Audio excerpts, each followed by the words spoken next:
Hello, welcome to the weather update. It's 11 o'clock. It's November 19th.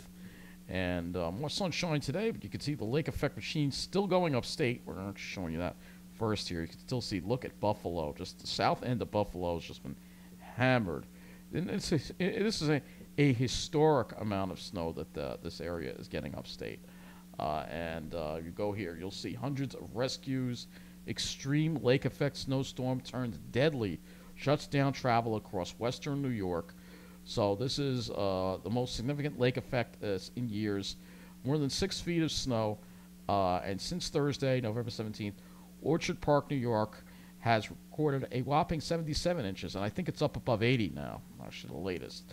So, yeah, over 80 inches of snow being reported. And that is a new, more than 5 feet of snow that fell in Orchard Park would alone set a new state record. So, yeah, we broke the old state record from that snow, and unfortunately people did wind up dying as a result of this storm. And the governor, of course, being from that area, is very involved in it, at least she is. But you can see here, just real major disaster in this area here. A travel ban in Buffalo as well, because people are just getting stuck. It's just too dangerous. So we have travel bans everywhere upstate right now. And if we go look here, you'll see, look at all these. We got all these roads just closed off here upstate. If you look here, you see all these roads, icy condition ahead. This road is definitely closed. You can see the Route 219 closed. All lanes closed because of winter weather event. So you can see what's going on upstate. It's just incredible to see. See if we can get some live cameras just to show you what's going on in Buffalo right now. Here's another road that's closed. You can't even see there. Here we go. Exit 54, Route 400 closed. So you can see Buffalo. And they're used to getting a lot of snow up here, but this is an incredibly high amount of snow that they're getting. So absolutely insane. Major disaster up here. People, travel ban, and, you know, the whole city of Buffalo pretty much paralyzed as a result of this. It doesn't look like it's snowing in Buffalo now, but this whole area has just been affected so severely by it. And the lake effect snow warnings continue for these areas here. Lake effect snow in some of the areas north and east of Syracuse. That includes Utica, as well as more lake effect snow warnings as well for Buffalo, all along Lake Erie there. So as for us, we still got that freeze warning in effect, though I think most areas did wind up getting below freezing today. Let's take a look and see what we got going on outside. And I do see some radiational cooling taking place at West Hampton. But let's first start with islip, and you'll see here islip pretty much got into the only struggled to reach 40 today. We really struggled to reach 40. We did have sunshine. We have southwest winds, but there was a few patchy clouds out there. Would have been an alright day to be in the Pine Barrens, but it just didn't feel like going, I have to be honest with you. But hopefully I will get in the mood soon. But you'll see here, the air, the dew-point temperature, dew-point spread wasn't that much of a spread, but we did have a few clouds being reported. Actually, you could see the few being reported. We had a little few. The sky didn't really have a crisp blue look like it would normally have, and that, I think, has to do with the lake effect. West Hampton has radiated, though. 19 degrees looks like there at West Hampton. So teens in the dwarf pines tonight, and yep. So the winds did die down. As you can see, we had some breezy conditions during the day, but you can see tonight, definitely much colder at West Hampton, getting that radiational cooling. Let's see if that's also taking place in New Jersey. It looks like it is. Looks like we're seeing, no, not really, not in New Jersey, but West Hampton is dropping off tonight. They got 20s, but we're all going below freezing tonight, for sure. So let's look at our highs and lows for the day. Starting off with the highs, and you will see here as the highs pop up on the screen here. We should have some highs. There we go. So you see, it's just around 40 degrees, well below normal. A little warmer in New Jersey. They made it to the mid-40s actually there, but colder on Long Island. You can see off to our north and west, not even out of the 30s. And tomorrow is going to be colder than today. So looking at the lows, I think we're hitting our lows tonight because the winds are dying down. 19 and 21. So yeah, the lows are going to be probably have low, but everybody pretty much got below freezing except the city, which got to around freezing. So there was something else that happened too of note, and this was a meteor that wound up going right over Toronto and Niagara Falls, CN Tower. You can see a bunch of articles about this. Actually, I think it maybe went into the lake. However, I want to point out that it was actually visible from here. So we're going to play this from here. This is the Earth cam from last night around 3:26. Let me get this all set up here.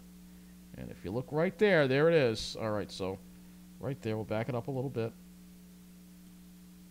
Zoom in a little bit. Look over here. You'll see it. There it is. Yep, so we could see it in the distance. That is over Toronto. So we could actually see it in the distance from here. Far in the distance, but it was visible. It was very bright. So let's take a look at the weather maps and see what we have. So we have another cold front. That's right, another secondary cold front that's going to come through. I think sometime tonight or something. It's just going to reinforce the cold air that we already have. You can see the dashed line, which is a little bit of a trough, a little instability there. So looking at the models here, let's go to the models here, show you what we have going on over. Go to the CONUS view here. So looking at the GFS here, you'll see there's that high, and we're only going to go over the next couple of days here. So there's that high. You can see strong tight isobars. That means strong winds for us tomorrow. Winds relax on Monday. But we're still in the cold air. And then as the high starts moving offshore, we'll have some type of moderation trend Tuesday. But you can see that high kind of stick around for much of the week, which keeps us dry. And our next chance of rain, well, it looks like our next chance of rain may not happen at all now. Hey, I'm happy about that. Rainy Black Friday is not good for business. So let's go to the HRRR, 0Z, HRRR. We'll show you I'm using this one to show you, again, the lake effect. So you can see there's the lake effect upstate going. It does quiet down as we get into Monday. Finally, it shuts off after Monday. Finally have that northwest flow ease that, literally the way the flow is, it's been like a west-southwest flow, which is kind of unusual. And that is what's causing it just to go the whole length of the lake. And, first thing it hits is Buffalo. But let's see how much more snow they're going to get.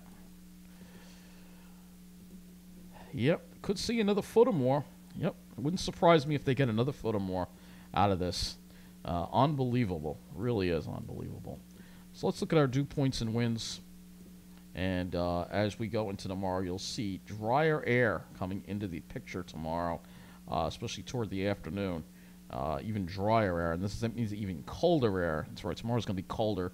Note the northwest winds. Wind chills are going to make it feel like it's below freezing.